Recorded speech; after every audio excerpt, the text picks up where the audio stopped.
Welcome back to TalkTickers. We usually spend our time, picking apart these earnings calls, but today we're taking a little detour. A break from the numbers. Yeah, break from the balance sheets and guidance and all that. Absolutely. To tackle something a little different. Yeah, a little more on the legal side of things. Right, exactly. And this has massive implications for the tech world. It really does. Which, means big implications for investors like us. Absolutely. So we're going to be talking about the Department of Justice's attempt to force Google to sell off its Chrome browser. A big move. Yeah, this is huge. Yeah. So before we get into, all the details and how we even got here, can you give us a little background on kind of what led up to this? I know there was a pretty significant ruling back in August. Right, yeah. So back in August, U.S. District Judge Amit Mehta officially labeled Google a monopolist. And that's really set the stage for this current showdown that we're seeing right now with the DOJ proposing some really, significant remedies. So just to be clear, though, being labeled a monopolist isn't automatically right. illegal, right? Yeah, that's a really good point to make. Just being big doesn't make you a lawbreaker. Right. It's really about how you use that power, and that's what Section 2 of the Sherman Act focuses on. Got it. It's about unfairly stifling competition. So it's not about size, it's about how that size is used. Exactly. In this case, the DOJ is really focusing on Google's use of what they call exclusive contracts to maintain its dominance in the world of online search. Yeah, and it makes it really difficult for any competitors to gain any traction. So, just how much of the search market does Google actually control? So back in 2020, they held nearly 90% of the U.S. general search market. That's incredible. It's huge. Yeah, and that translates into a lot of advertising revenue. Oh, yeah. That's where they really make their money, right? Digital advertising is a massive industry, and Google's search dominance gives them, a really big slice of that pie. Yeah. Okay, so let's dig into these exclusive contracts that the DOJ is targeting. Yeah. Where do we even begin with something like this? So a big focus is on browser agreements, particularly the deal that Google has with Apple. Google pays Apple a lot of money to be the default search engine on Safari. Right. And so you combine that default position with the revenue sharing, and it creates a massive hurdle for any rival search engine trying to, get their foot in the door. So it's like, trying to open a coffee shop next door to Starbucks, but Starbucks is giving away free coffee to anyone who walks in. Pretty much. Yeah. It's tough competition. Yeah. And it's not just Apple. Similar agreements with Android device manufacturers create that same dynamic on the mobile front. Oh, wow. So the DOJ is calling this a belt and suspenders approach. Okay. They're using multiple tactics to lock out competition. So, but Google argues that you can easily change your default search engine if you want to, Yeah. right? Yeah. I know I can go into my settings and do that. Yeah, that's their main defense. They're saying choice is there. Right. But it's interesting because think about it. Most people, especially those who aren't tech savvy, they just stick with what's already there. Right. The path of least resistance. Yeah, exactly. So, are we saying that user choice is an illusion then?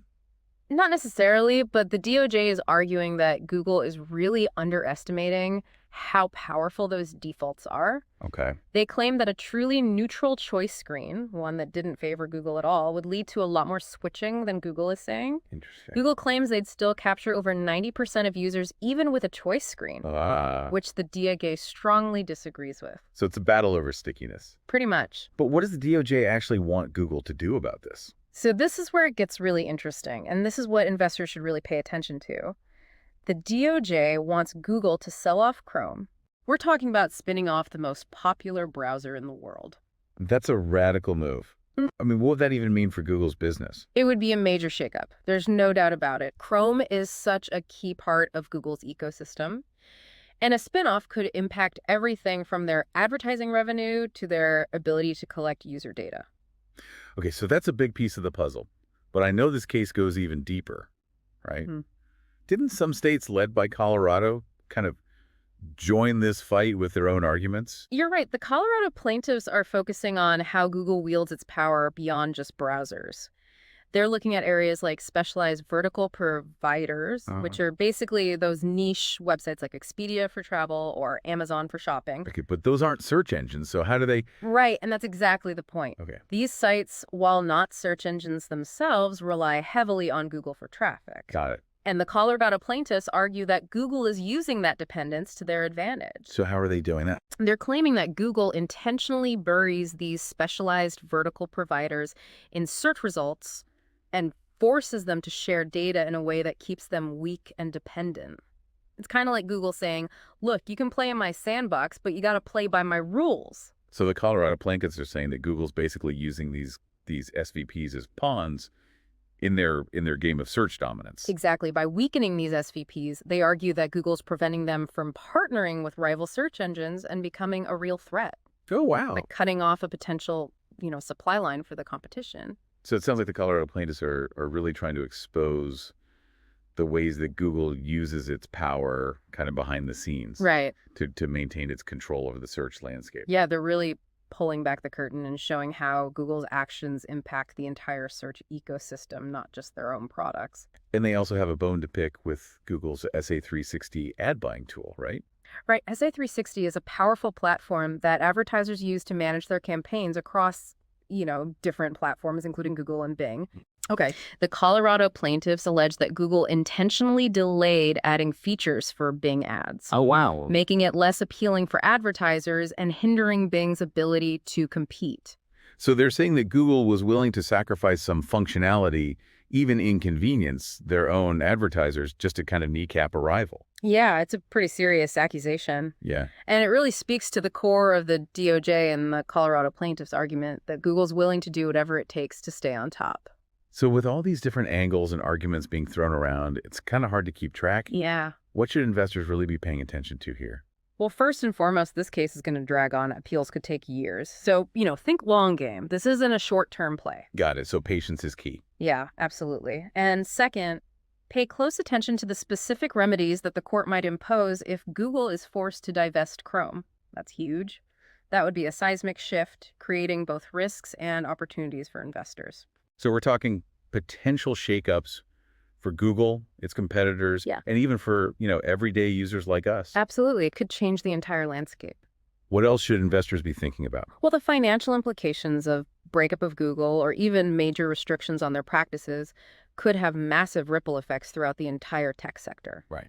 Think about the impact on Google's stock price, the advertising industry, and the entire landscape of digital services. That's a lot to unpack. And on top of all this, you mentioned earlier that the rise of AI adds another layer of complexity to this case. Oh, yeah, for sure. AI is already shaking things up, and it could completely change how we search for information in the future.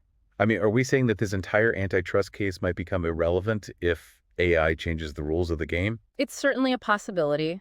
Imagine a world where AI-powered search engines can anticipate your needs and deliver hyper-personalized results. Right. If that becomes the norm, Google's current advantages might not matter as much. So not only do we need to be watching, the legal battles of today, but we have to keep an eye on the technological innovations of tomorrow. Absolutely. This case highlights the fact that the tech world is constantly evolving. What seems like an unshakable giant today could be vulnerable tomorrow, and investors need to be prepared for anything. And speaking of giants, it's worth noting that, Google's pushing back pretty hard against all of these claims. They're arguing that their success is simply the result of, building a superior product and winning in a competitive market. Right. We're just really good at what we do. Right. They point to the fact that other search engines like Bing and DuckDuckGo exist. Right. They're available for anyone to use. But the DOJ and the Colorado plaintiffs would say that, those alternatives are barely a blip on the radar because of Google's anti-competitive practices. Exactly. It's like trying to compete against the company that owns the entire racetrack. Right. It's a classic David versus Goliath story. And the outcome could have a major impact on how the tech world operates for years to come. Now let's zoom in on some of the specific allegations in this case. The DOJ seems particularly focused on Google's deal with Apple, Right. where they paid to be the default search engine on Safari. What's the big deal about that? Well, that deal is really at the heart of the DOJ's argument about Google using its financial muscle to lock out competitors. Okay. They say it's a prime example of how Google buys its way into a dominant position.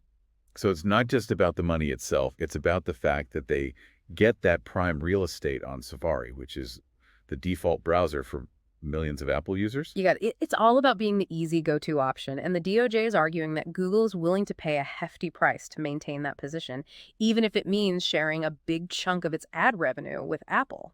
It almost sounds like they're paying for a captive audience. Yeah. And the same logic applies to the Android agreements too, right? Precisely, those agreements essentially ensure that Google is the default search engine on Android devices, which, make up a huge percentage of the smartphone market. And the DOJ sees this as just another way for Google to leverage its power and stifle competition. But Google would counter that, these agreements are simply the result of a competitive market, that they're providing a valuable service. Right. And winning these contracts fair and square. That's their stance. But the DOJ is pushing back, saying it's not a level playing field when you're dealing with a company as dominant as Google.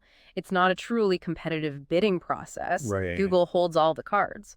So it comes down to whether these agreements are a natural outcome of a competitive market or a symptom of Google's alleged monopoly power. Exactly. And that's a question that the courts will have to wrestle with as this case unfolds. Now let's shift gears for a moment and talk about those specialized vertical providers again. The Colorado plaintiffs are claiming that Google is deliberately limiting their visibility in search results. Right. And forcing them to share data in a way that keeps them dependent. Exactly. They're essentially saying that Google is squeezing these SVPs to prevent them from becoming a threat. It's like they're cutting off a potential supply line for the competition. And the Colorado plaintiffs see this as part of a larger pattern of behavior. Yeah. Where Google uses its power to control the entire search ecosystem, not just their own products. That's a key point. They're trying to show that Google's actions have far-reaching consequences, impacting not just competitors, but also consumers and the overall health of the internet. And then there's the SA360 issue, where they allege that Google intentionally delayed features for Bing ads to make it less appealing for advertisers. Right. That's another example of how the Colorado plaintiffs are trying to demonstrate that Google is willing to use underhanded tactics to maintain its dominance. Yeah. They're arguing that Google is playing dirty, even if it means harming its own users in the process. So to sum things up, we had this complex legal battle. Multiple parties, a ton of money at stake, and the potential to reshape the entire tech landscape. Yeah. And don't forget, the wildcard AI, this whole case, could end up being a moot point if AI fundamentally changes how we search for information. It's definitely a lot to keep track of. But it sounds like the key takeaway for investors is to stay informed, watch for developments, and think long term. Absolutely. This case is going to play out over years, not months. And the ultimate outcome could have a significant impact on a wide range of investments. Now, let's talk about the potential remedies that the DOJ is proposing. I mean, they're really swinging for the fences with this one, right? Oh, yeah. Their primary demand is for Google to divest Chrome. Wow. Which would mean spinning off the world's most popular web browser into a completely separate company. Imagine a world where Chrome is no longer under Google's control. Yeah, I mean, it's hard to even wrap my head around that Chrome is practically synonymous with browsing the internet for a lot of people. Would this mean like a whole new playing field for other browsers? It would absolutely. I mean, think about companies like Microsoft with their Edge browser, Mozilla and Firefox, even the potential for brand new players to enter the market. It could become a much more competitive landscape, which, the DOJ would argue is a good thing for consumers. Right. But couldn't that also lead to, a more fragmented internet experience? Yeah. Like right now, things are pretty seamless with Chrome and Google's various services all working together. That's a valid point. There's definitely a trade-off there. More choice and competition could come at the cost of the streamlined experience that a dominant player like Google provides. Right. You could see, compatibility issues between different browsers, different standards, potentially even security concerns. So it's not just about breaking up Google, it's about potentially changing how we all experience the internet.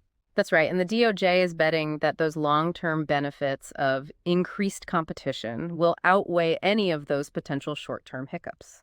Right. The argument is that a more open market will lead to more innovation and ultimately a better internet for everyone. But this is all just a proposal, right? It's not like Google's just going to roll over and say, okay, take Chrome, we don't want it anymore. No, not a chance. This is just the beginning of a long process. Right. The court still has to weigh in, and you can bet that Google is going to fight this every step of the way. So we're talking appeals, legal maneuvering, years of wrangling before anything is finalized. Absolutely. And in the meantime, Google's going to keep arguing that, they got here by playing by the rules, building great products. Right. They see all these antitrust claims as, baseless and harmful to innovation.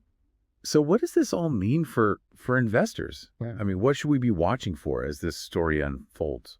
Well, first off, buckle up. This is going to be a long ride. Appeals could take years, so don't expect a quick resolution. Patience is key. Absolutely. And, keep an eye on how the market reacts to any developments in the case. Big rulings, appeals, settlements, any of those things could really send shockwaves through the tech sector. And remember, this isn't just about Google. This case could set a precedent for how antitrust laws are applied to other tech giants in the future. That's a really important point. This could be a turning point for the entire industry. Yeah. So as we wrap up this deep dive, what's the biggest takeaway you want to leave our listeners with? I think the biggest takeaway is that, the tech landscape is changing. Things are moving beneath our feet. Yeah. The old rules are being challenged. New technologies like AI are emerging. And the way we use the internet is in constant flux. Right. As investors, we need to stay informed, to be adaptable, and I think most importantly, think long term. Well said. This Google case is a prime example of how quickly things can change in the tech world. What seems like an unshakable giant today could be facing a very uncertain future tomorrow. Thanks for breaking it all down for us today. My pleasure. And for those of you listening, be sure to check out the show notes for links to all the sources we used in this deep dive. That's it for us today. Until next time, happy investing.